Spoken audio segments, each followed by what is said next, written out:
Today's episode will be about the disadvantages of freeze-drying foods. I'm Holly.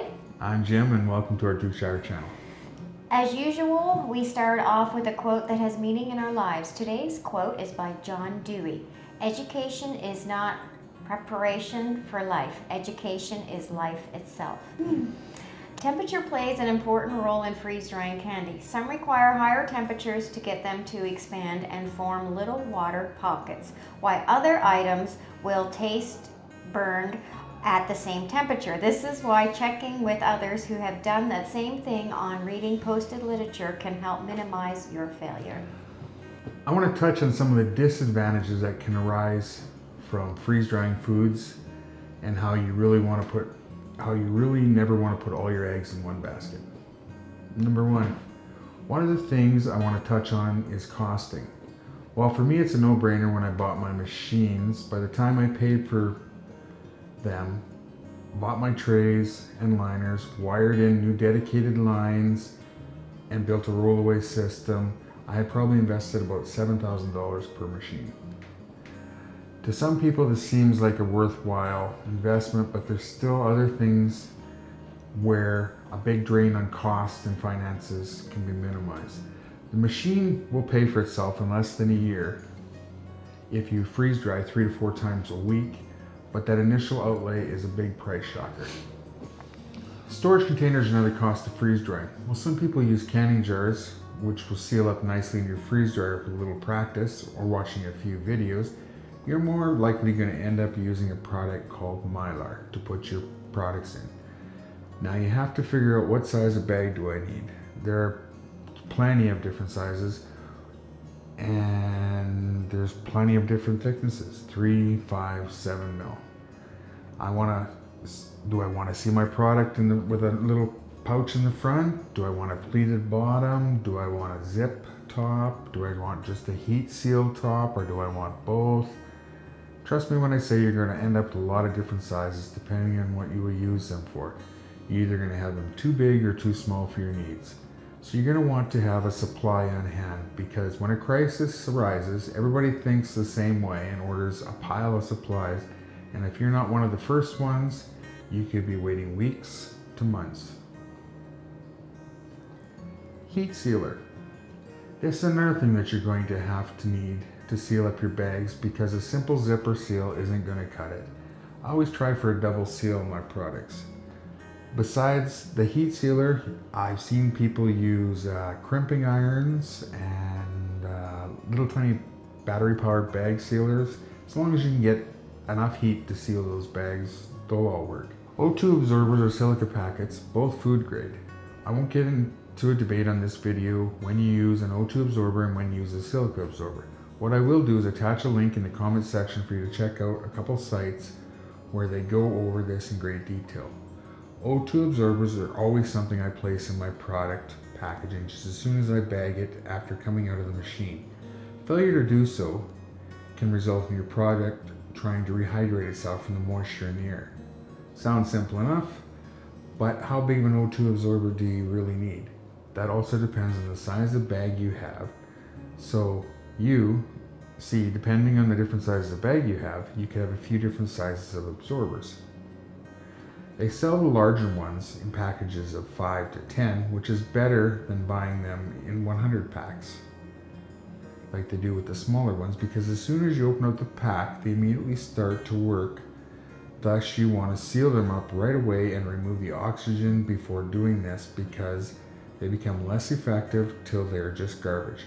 I've had a few bags that have gotten a pinhole in them, and by the time I go to use them, they were just all garbage. They were all hard and worn out. Freezer space. The best way to prep a product for freeze drying is to pre-freeze. This will reduce your electricity consumptions, but your products need to be flat. So this is for me dedicating another piece of equipment for your preparedness. Where am I going to put this stuff after I have finished? Good question. A nice dedicated space like a cellar or a pantry is ideal. But make sure it is not too hot or too cold. Dry is good, moist is bad.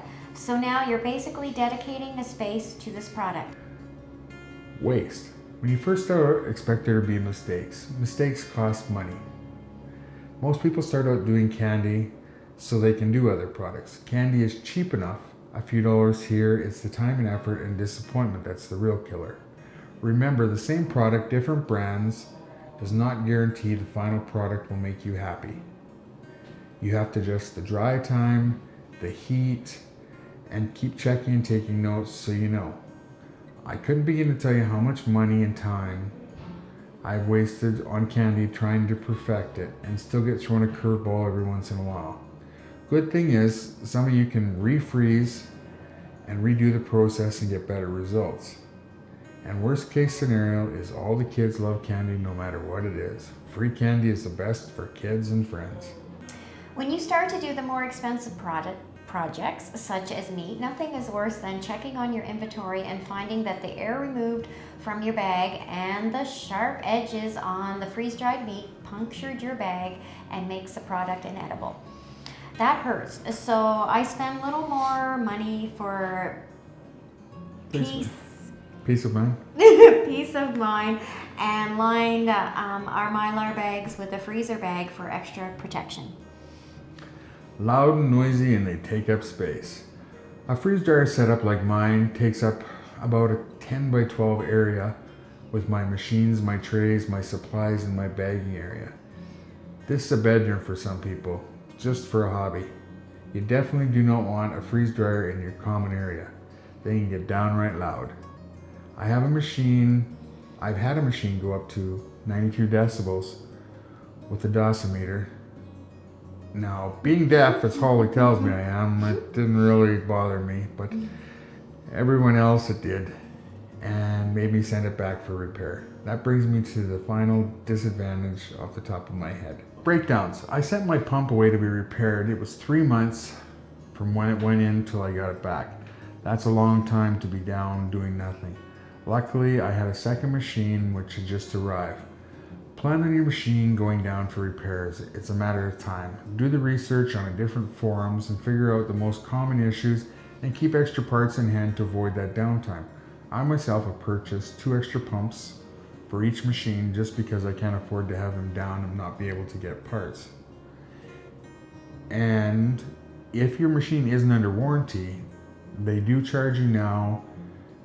Harvest Right does now charge you $45 consultation for diagnosing your problems, so there's an extra cost there as well. Well, that's just a few of the disadvantages of having a freeze dryer off the top of my head, but I wouldn't change a thing. I enjoy the machines and the things I do with them. So till next time, I'm Jim. I'm Holly. Thanks for watching, and if you like the topic, let us know by hitting the like button and subscribe and comment below. Thank you. Thank you.